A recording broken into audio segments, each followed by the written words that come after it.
నిన్న నేను అడవిలో ఏం జరిగిందో చెప్తే మీరందరూ నావే కట్టుకథలు అన్నారు కదా. అదంతా నిజమని నిరూపించడానికి నిన్నిక్కడికి తీసుకొచ్చాను. కట్టుకదని నేననలేదు. ఇప్పుడు నువ్వు నాకేం చూపించినా అది నేను నమ్ముతాను. అమ్మ వాళ్ళ దగ్గర బలంగా చెప్తాను. ఆ నిహారిక వసంతక్కల నోరు మూయిస్తాను. నీ దగ్గర నుంచి నాకు ఇటువంటి అండ దొరుకుతుందని నేను నిన్ను ఇక్కడికి తీసుకొచ్చాను బావా. మాంత్రికుడు నన్ను ఈ అడవికి తీసుకుని రావడం నిజం. అడవిలో క్షుద్ర అమ్మవారు చెట్టు దగ్గర ఉండడం నిజం. అమ్మవారి ముందు దేవీ దేవతల ఆభరణాలుండడం నిజం. వాటి ముందు క్షుద్ర పూజలు జరుగుతుండడం నిజం. వాడు నా తాళని తీయడానికి ప్రయత్నించడం నిజం. అన్నీ నిజం.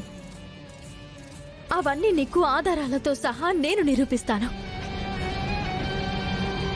ఇంకొక విషయం ఏంటంటే, వాళ్ళు మాట్లాడుకున్న దాంట్లో మాయా గురించి కూడా మాట్లాడుకోవడం నా చెవిన పడింది. ఇప్పుడు వాళ్ళని పట్టుకుని 4 తంతే మాయకి వాళ్ళకి మధ్యున్న సంబంధం ఏంటనేది కూడా బయటపడుతుంది. ఈ అడవికి మాయకి అక్కడున్న మనుషులకి ఏం సంబంధాలుంటాయి? ఓ కోటీశ్వరరాలికి ఇటువంటి ప్రదేశంతో ఏం అవసరం ఉంటుంది? నిజాలు కళ్ళారా చూడనంత వరకు ఇలాగే అనుమానం కలుగుతుంది. చూసిన తర్వాత నమ్ముతావు.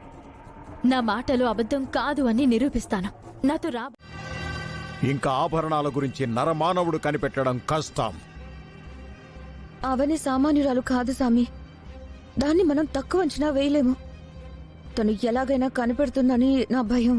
అందుకే ఎవరికైనా అనుమానం వచ్చి తవ్వాలని చూసినా వారికి అటువంటి అవకాశమే లేకుండా చక్రబంధనం వేయడం జరిగింది. పద్మవ్యూహం ఛేదించడం ఎంత కష్టమో చక్రబంధాన్ని విప్పడం కూడా అంతే కష్టం. విప్పాలి అంటే ముక్కు పుడక వల్లనే సాధ్యమవుతుంది. ముక్కు పుడకను తీసుకొచ్చి బంధనం ముందు పెడితేనే ఆభరణాలు బయటకొస్తాయి.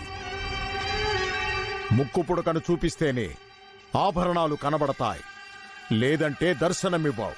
అందుకే వీలైనంత తొందరగా నువ్వు ముక్కు పుడకను తీసుకొని రావాలి. సరే సామి, తొందరలోనే సొంతం చేసుకుంటాను. పద వెళ్దాం.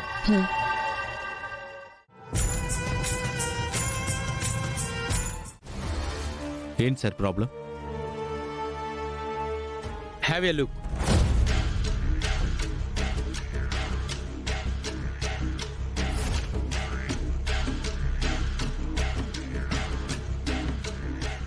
ఏ గుడికి సంబంధించినవి? ఒక్క గుడిది కాదు, 6 గుళ్లకు సంబంధించినవి. ఏ రోజు ఏ గుడి నుంచి ఏ సమయంలో ఏ ఆర్నమెంట్ మిస్ అయిందో డీటెయిల్స్ అన్నీ ఈ ఫైల్లో ఉన్నాయి.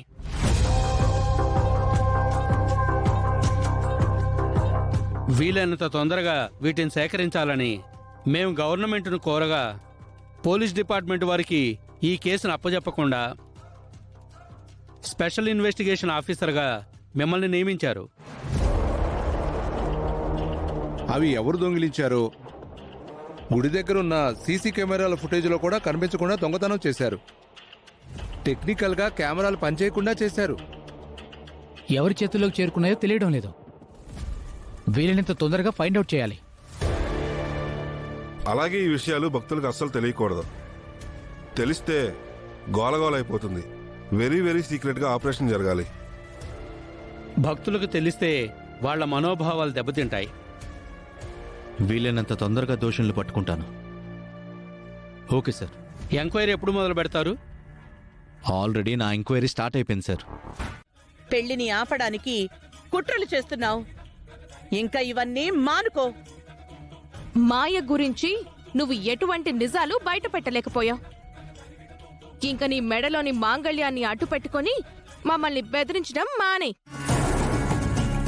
పెళ్లికి ఇంకా సమయం ఉంది కాబట్టి ఆ మాయ ఎలాంటిదో నిరూపిస్తాను. నిరూపించలేకపోతే? నిరూపిస్తాను అని అంటున్నాను కదా. నిరూపించలేకపోతే ఆ తర్వాత ఏంటి అని అడుగుతున్నాను. 15వ తారీఖున పెళ్లి. ఆ లోపు నువ్వు నిరూపించలేకపోతే ఏం చేస్తావు? ఈ గొడవలు ఇంకెంతకాలం? ఈ బాధలు ఇంకెంతకాలం?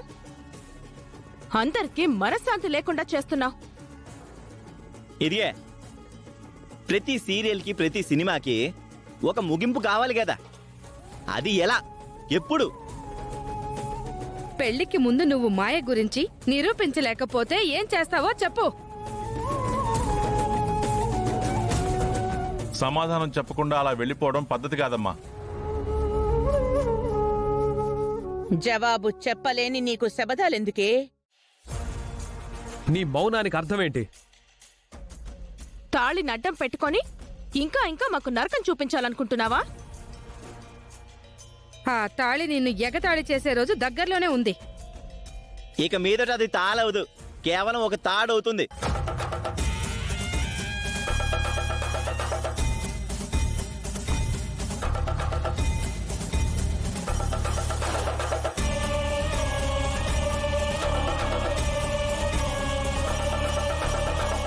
ఇది నా ఊపిరి, ఇది నా గుండె చప్పుడు, ఇది నా ప్రాణం, ఇది నా సర్వస్వం.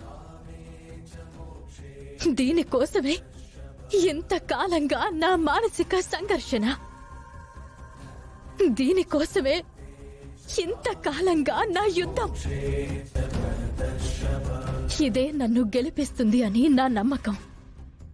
ఇదే నన్ను తిరిగి మీ అందరి ముందు గౌరవంగా నిలబెడుతుందని నా ఆశ.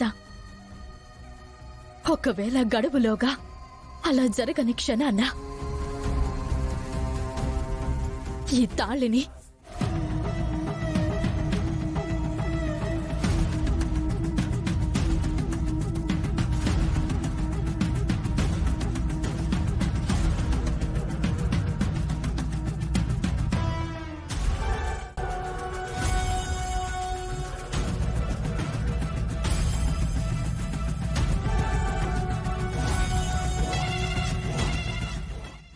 నేనే తీసేస్తాను.